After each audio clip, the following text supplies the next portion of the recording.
Oh, there's a dent here.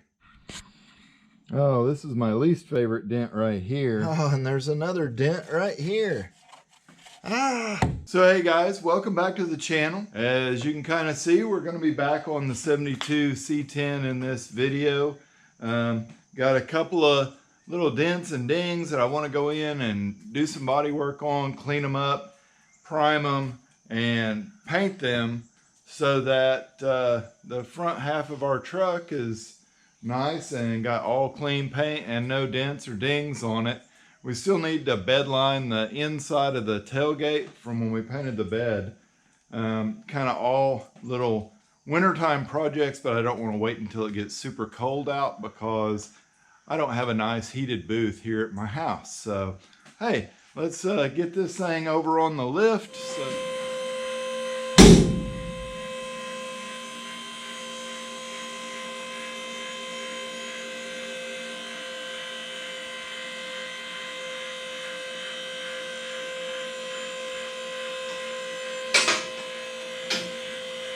Alright guys, so there's a lot of different ways we can do metal work. We can straighten things and we can get them ready to apply filler or paint to.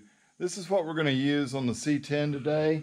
I've got a unispotter. Basically welds these little metal nails. I mean, I'm sure you've seen the videos online. You can buy this kind of setup from Harbor Freight. I don't know anything about their quality or any of that stuff. This tool, I believe it was bought in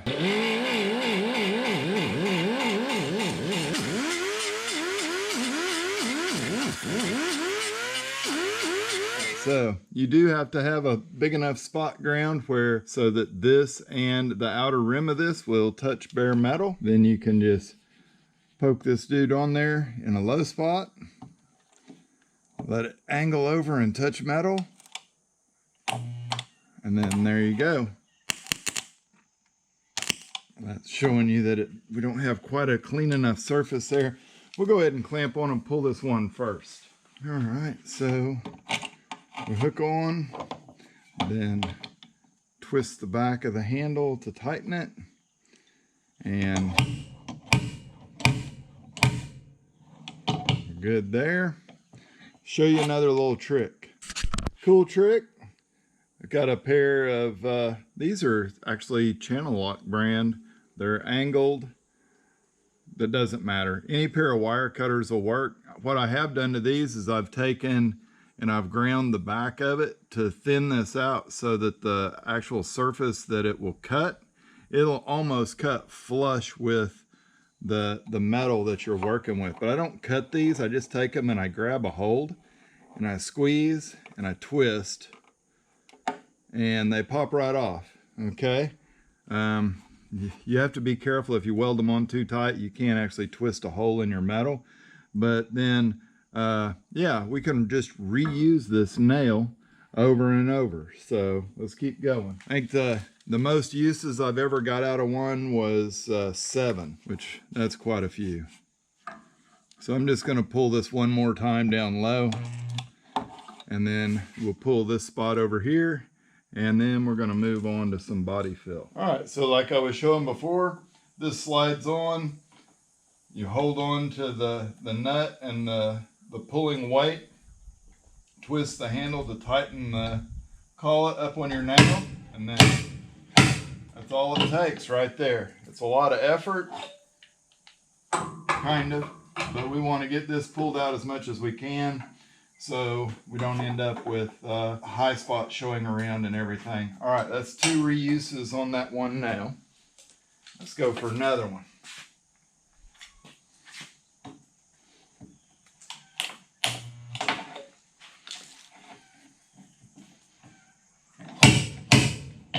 All right, there's 3. All right, so here is something that will definitely happen to you. You get a sharp dent and there's still a little bit of paint in there. No way we can get a stud to stick to that. So we just take a piece of some really, really coarse sandpaper. In this case, I think it's 36 or 40. And we sit here and we sand this to get all that paint out. You can use a nail, you can scrape, dig, use a carbide burr, whatever it takes. This nail, third time. Now we're going for number 4.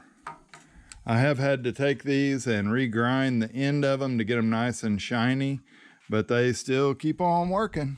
All right, so here's use number 4. See if we can make it happen. Oh yeah. And they sell these nails in the boxes of 250 or 500. Yep. So that one did not stick on there because it was still kind of dirty. All right, try again.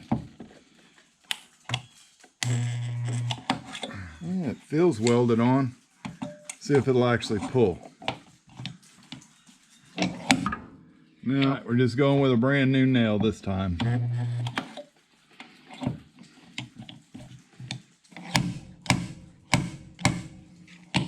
Yay! On to doing filler work. Well, first we got to get a DA out and we got to feather edge all these sharp lines. Get some good scratches around this so our filler will stick good. Right, so I've got my DA. It has 120 grit Velcro disc on here. Some decent sandpaper. Doesn't have to be the most expensive stuff. You will notice I did put tape on here. I put the painter's tape down first since I'm taping on a previous refinished surface so we don't peel the paint off. Then I've got this nice blue, purple vinyl tape that's super thick. I went ahead and I curled it around that edge because I know sandpaper is going to hit that, and man, I just don't want to scratch the edges up. So here we go.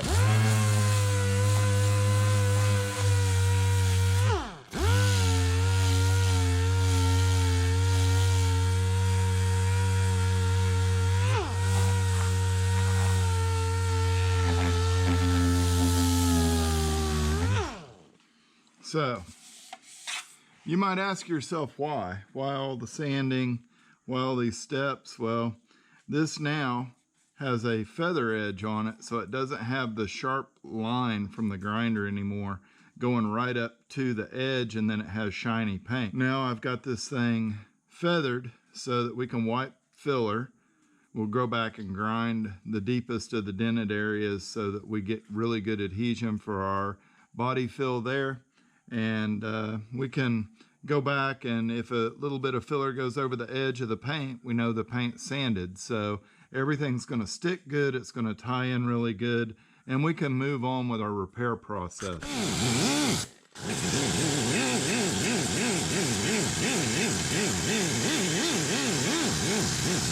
So you notice not a lot of sparks or anything because I'm grinding at a low speed. All I'm trying to do is just rough that metal up. I'm not trying to grind it too much. You'll make the metal thin, and then these have a bad enough tendency of rusting out on their own.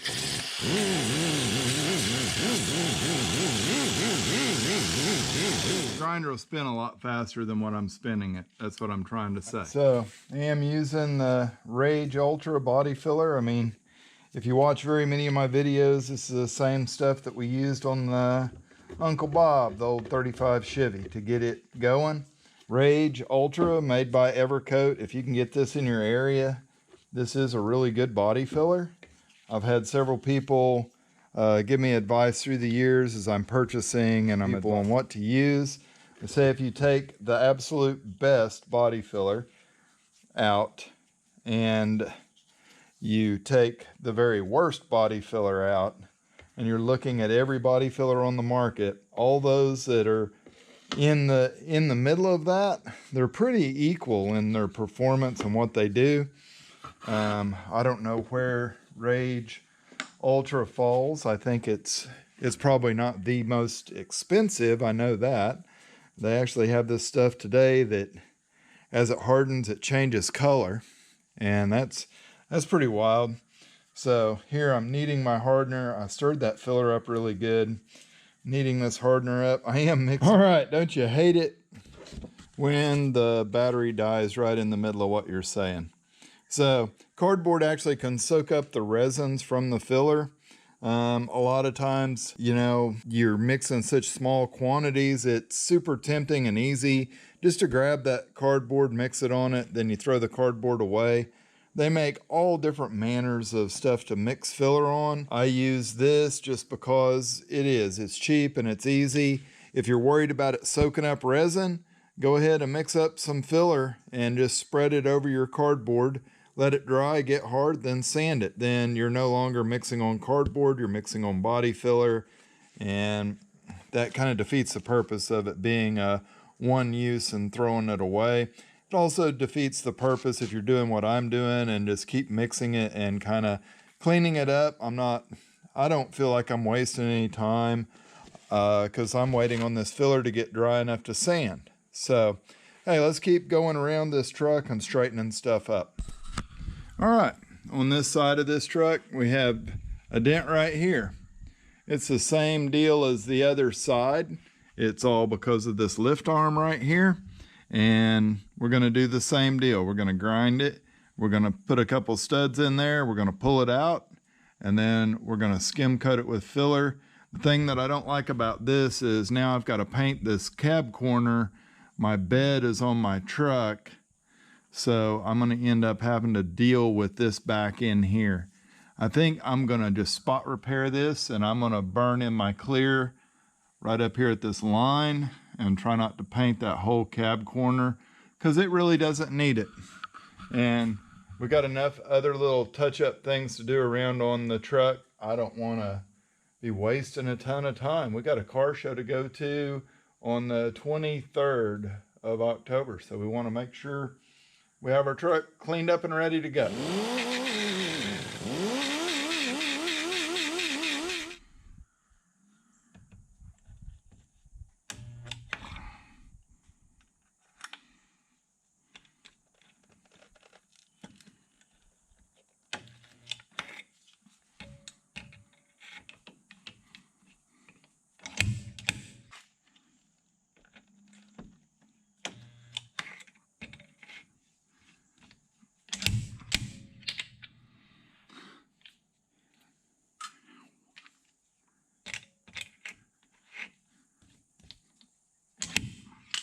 Okay, enough of that bull crap there.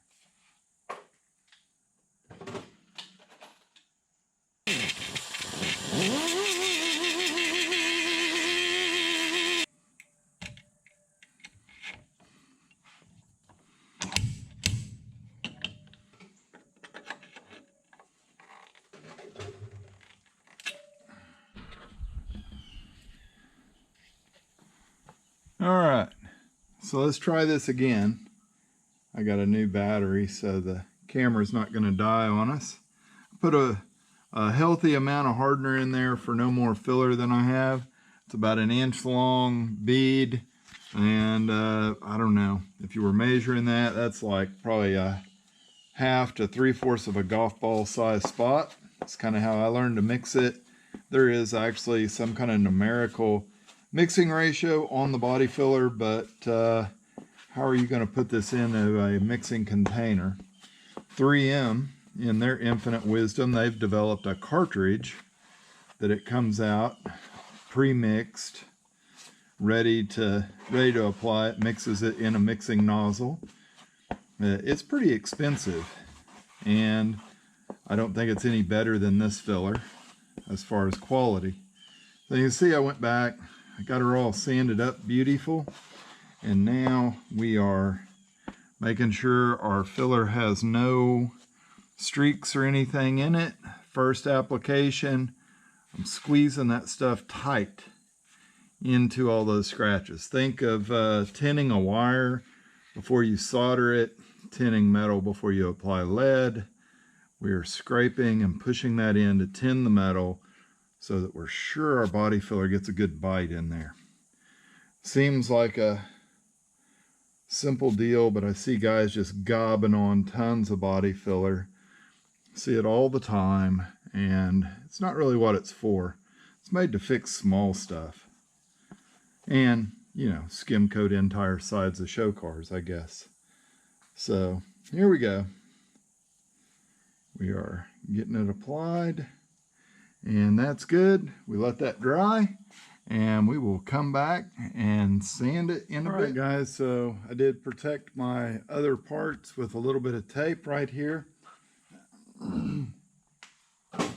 We've switched our DA to a piece of 80 grit, and I don't know how well that shows up on camera, but this is net style sandpaper, so it doesn't clog up bad with our filler dust, and it is an 80 grit, so we're lightly going to sand this.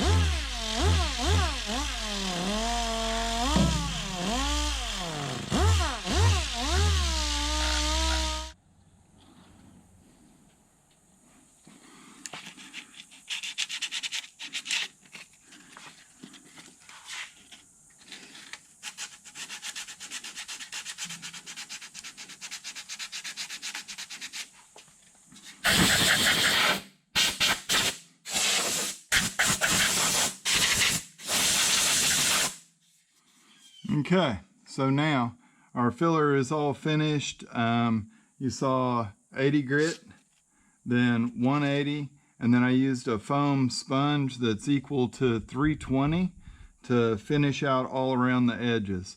I want to make sure that I have good scratches all the way to the edge of where I'm going to prime, which I do. We're going to prime a super small little place here, just enough to fix this bodywork area. We want to keep our primer small so we don't have to put a lot of base coat color all over everything. So the next step in here is to get this masked up, but I still have to finish the body work on the other side, finish sanding that out. So let's do that.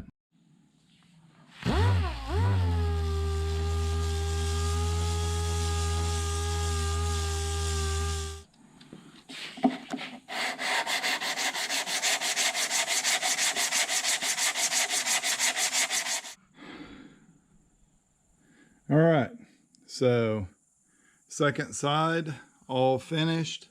Now we just gotta seal this all up with masking paper so that we don't overspray everything. And we'll get a little bit of primer on this side and the other side of this truck so we can get it down off the lift and work on our door. All right, guys, so we do have our primer gun here, and we're going to apply 3 pretty wet coats of primer just over our bodywork areas. Bare metal, everything gets covered, so we have some material to block sand. I do have a couple of small little pinholes, but they weren't big enough to go back and refill. And I'm just barely pulling the trigger back on the gun so I don't run this stuff off on the floor. And there you go. So we got this fixed, 1 coat of primer on. Now we need to wait at least 5 minutes. Okay, it's not really warm outside here today.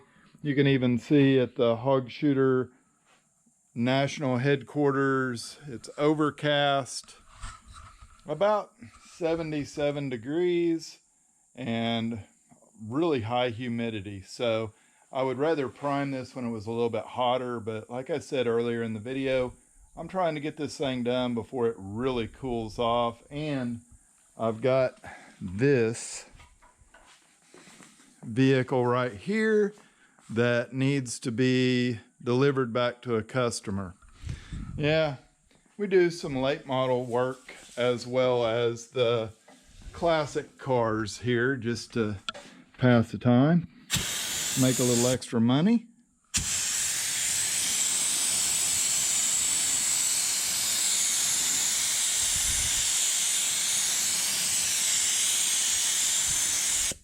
Okay, so you can see that is super wet. Like I said, we're going to give her about 5. I'll come back, repeat the process 2 more times, and then we'll be good. And I am using a urethane primer that's 4:1 mix ratio. I've already mixed it. Very, very small amount today. And we do have the SATA KLC primer gun with a 1.7 tip in it. All right, something I've wanted to do since I got this thing, the bed painted, was come inside these fuel wells and black them out and make them look good. Unfortunately, I waited until it's after the bed's on the truck, so we're going to use just a simple piece of cardboard as a shield to keep from overspraying our nice looking frame. I'm just using Rust-Oleum undercoating. I think I bought this stuff from Walmart. We're gonna see how it works. Not very good so far. All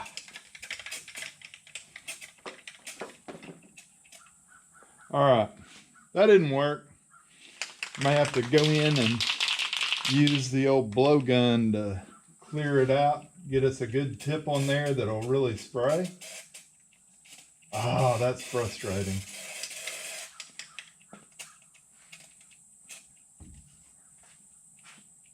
Okay, so guys, when this kind of thing happens, don't fret. You can pull this off. We can take a little blowgun and we can blow air pressure back through this tip and clean it out. Put a different tip on to clean the can out. I'm going to spend the next 3 to 5 minutes shaking.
All right, we're back. We got the other style of nozzle on there. I think it came off a white lithium grease can. It's whatever it takes, you know. I sat and shook and cleaned and never could get that other tip to work good.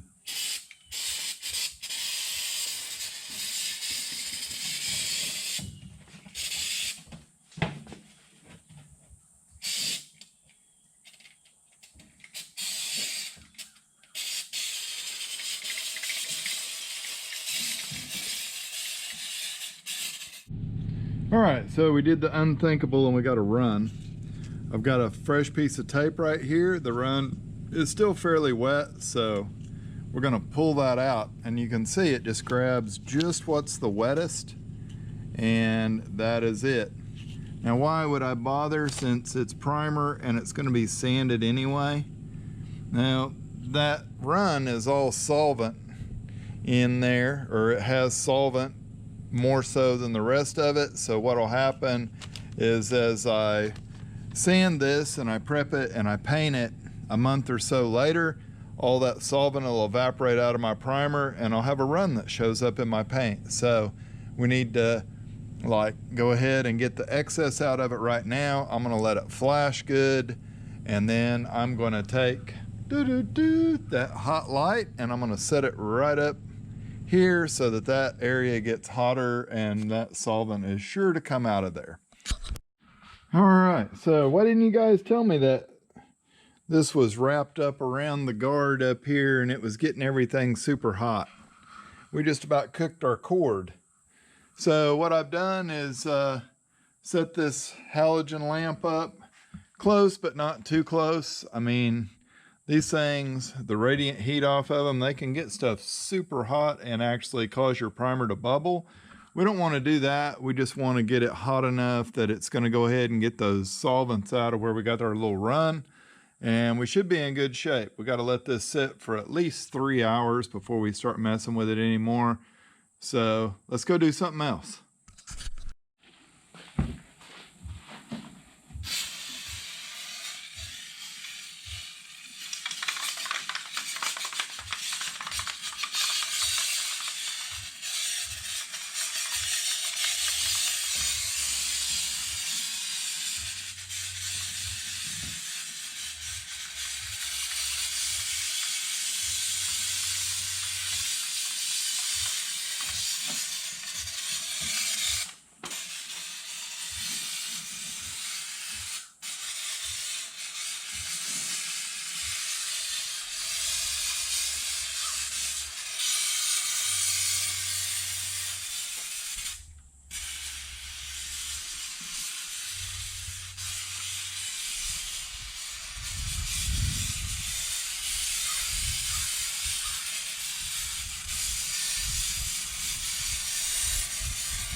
It has been about 3 hours since this primer was applied. We're going to spray some Sim Guide Coat Black on there and be able to block sand.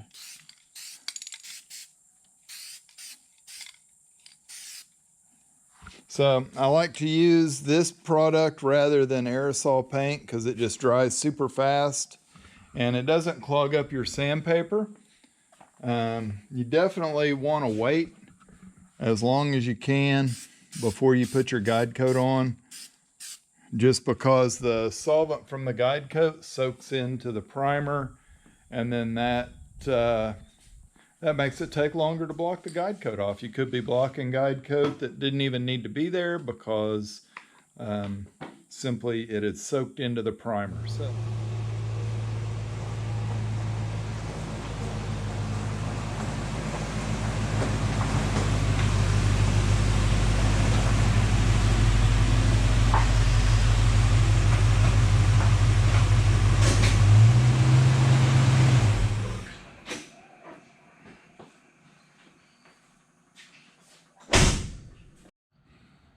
All right, guys, so we're going to work on getting this dent out right here.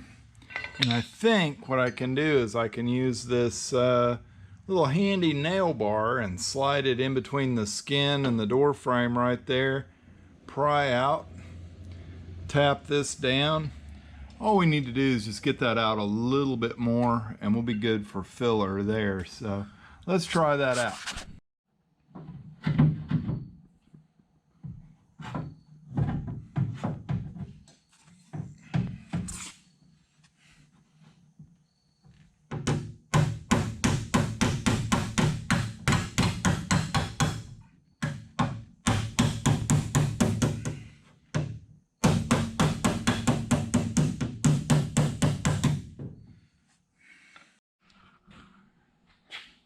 Well, okay, guys, a lot of work today.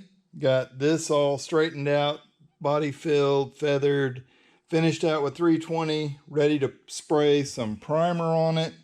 It's going to look a whole lot like priming the rocker panels, only this will be more comfortable because it's kind of up here in our face. We're not having to work around the arms on that lift. I really appreciate all the new subscribers. I appreciate my old subscribers and you guys watching my videos. So we're going to continue to produce content and get it out to you. Hey, we'll have painting these parts in the next segment. So tune in. Catch you on the next one.